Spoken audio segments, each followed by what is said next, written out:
wake up the whole world. Now is the high time to awake out of sleep. Today I'm going to show you the seed of the new world order and also the mark of the beast that they already have. All they have to do is enforcing their law.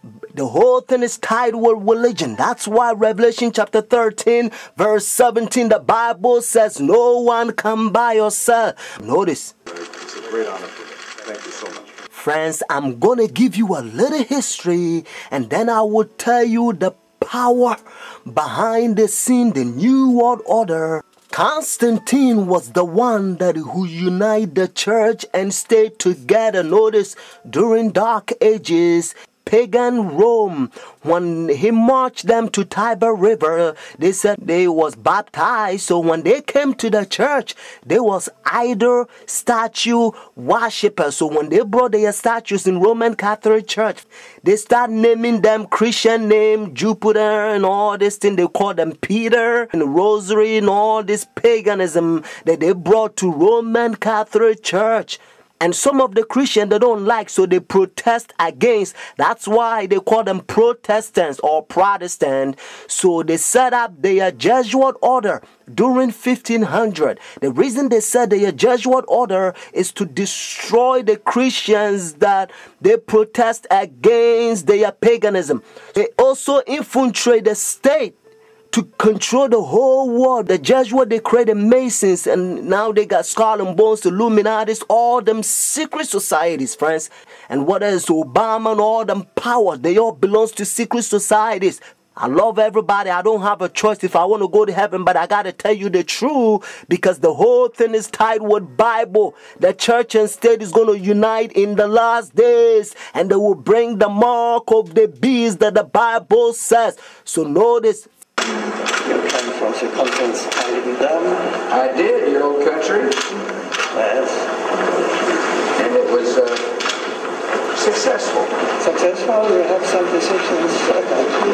It's not so easy in this place. The Iraq War has been another foreign policy challenge, beginning with John Paul's papacy. Other foreign policy priorities for Benedict include pushing for peace in the Holy Land and decrying rising secularism in Europe. Also been quietly working to establish relations, something that was not possible during the last papacy, largely because of John Paul's role in the fall of communism in Poland. The Chinese obviously didn't want John Paul II running around China doing the same thing. Pope Benedict is not that kind of a threat to China. Most of the time, in places around the world, Vatican diplomats work outside the spotlight, where experts say they often have an advantage. Some question how much government leaders of today truly listen to what the Pope has to say. And that, observers say, is a moral authority that can't be measured by economic strength or military divisions. A moral authority Benedict hopes to draw upon when meeting with U.S. officials and speaking before the United Nations. I'm Kim Lawton in Washington. Now we can see a new world coming into view.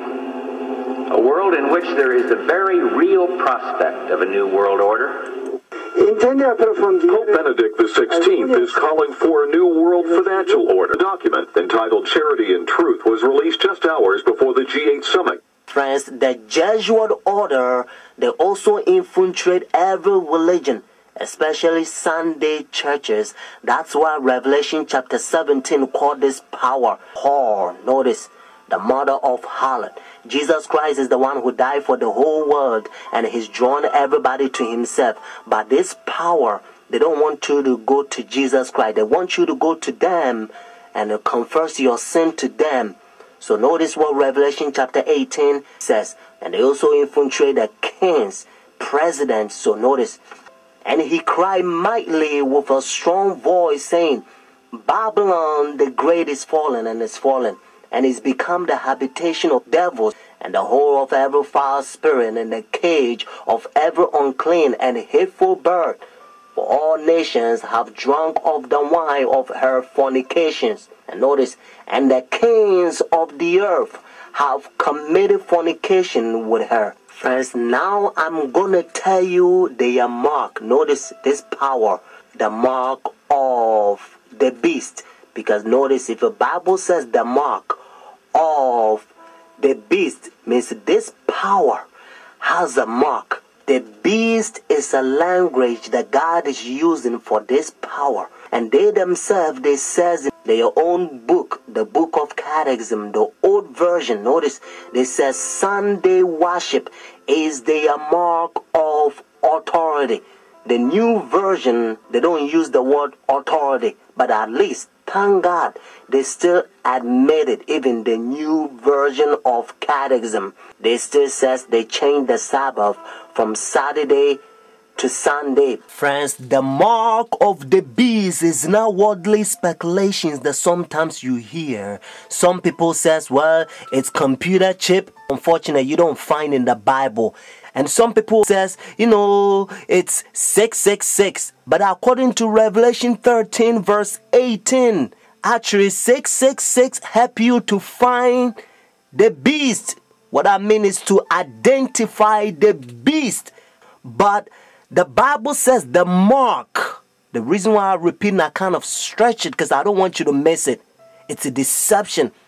Notice the mark of the beast. It's clear. It means the power, the beast has a mark to change the Sabbath from Saturday to Sunday. But unfortunately, Sunday churches, they adopt sun worship day for so many years. They don't want to get rid of it. But actually, it's a pagan sun worship day, Sunday worship. Look, even the spellings, you'll find out. Matter of fact, if you look at your calendar, Sunday is always begin as the first day of the week. Unfortunately, they will skip, and some people, they don't know, they will count Monday as the first day of the week, because according to Revelation chapter 12 verse 9, the devil would deceive the whole world. So it's a deception. So the devil, he's in the process blinding the people, including the Christendom. Friends, if you go to church Sunday, notice the first day church, now you don't have the mark of the beast according to Revelation 14 and 13 unless the law is enforced.